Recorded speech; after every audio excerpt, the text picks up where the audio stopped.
I'm concerned very much about the cyber situation, but I'm also concerned about African Americans and Hispanics and so many others who've been blocked from voting. I think that I will go to my grave trying to do everything in my power to make sure that everybody has an opportunity to vote.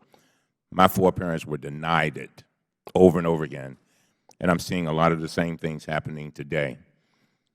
Mr. Kemp, you as Secretary of State for Georgia, which is one of the 3 states that was allowed to modify the federal form to require proof of citizenship in your state based on the unilateral decision of Brian Newby, the EAC Executive Director. I understand that you submitted a request for this modification, but in addition to that, did you or anyone in your office have communications with Mr. Newby or anyone else at the EAC relating to this request?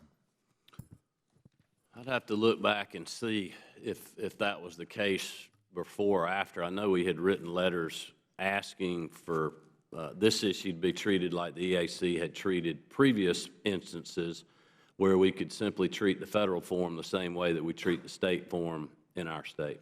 Can you please provide this committee with the copies of all email or other communications between you or anyone in your office and anyone at the EAC about this issue? Would you do that for us, please, sir? We can do that. Thank you. Mr. Kemp, what evidence did you submit to the EAC demonstrating that the modification you requested was necessary for the administration of elections in Georgia? Well, we were simply trying to, as I said earlier, match the state form with the federal form. Well, will you provide the committee with all documents relating to that issue also?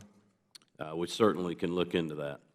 No, that's not what I asked you. I said, would you provide us with the documents, sir? Well, I wouldn't be able to answer that question, but I can certainly look into that and get back to you.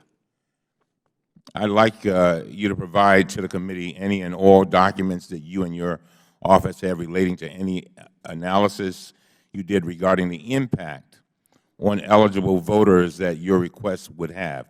Did you look into that? Keep in mind, in North Carolina, what they did is they systematically figured out when black people vote, they figured out how they vote, and then they, with precision, made sure that they did everything in their power to stop them from voting.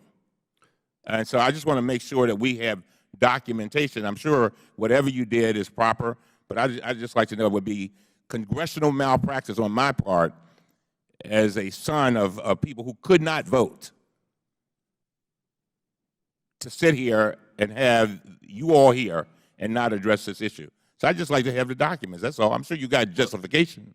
Well, Representative, it's really a pretty simple thing that we were trying to do. We were simply trying to make the federal form have the same questions as the state form. But I will tell you, as the state of Georgia, under my administration and leadership, we have implemented online voter registration where anybody that has a driver's license or a state-issued ID card can register to vote 24 hours a day, 7 days a week. And we've had over 360-something thousand people that have used that system.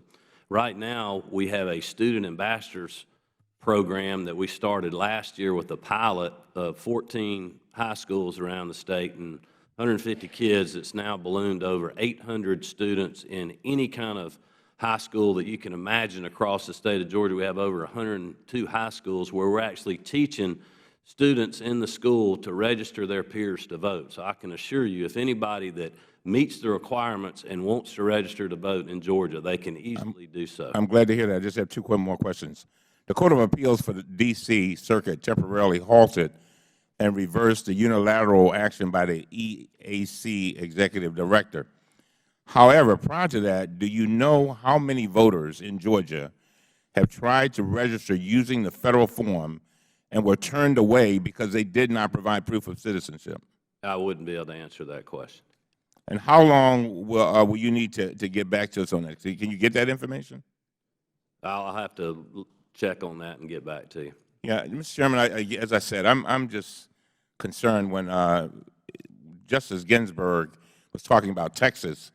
I think it was in the Shelby case, and she was saying that 600,000 Texans would not be able to vote.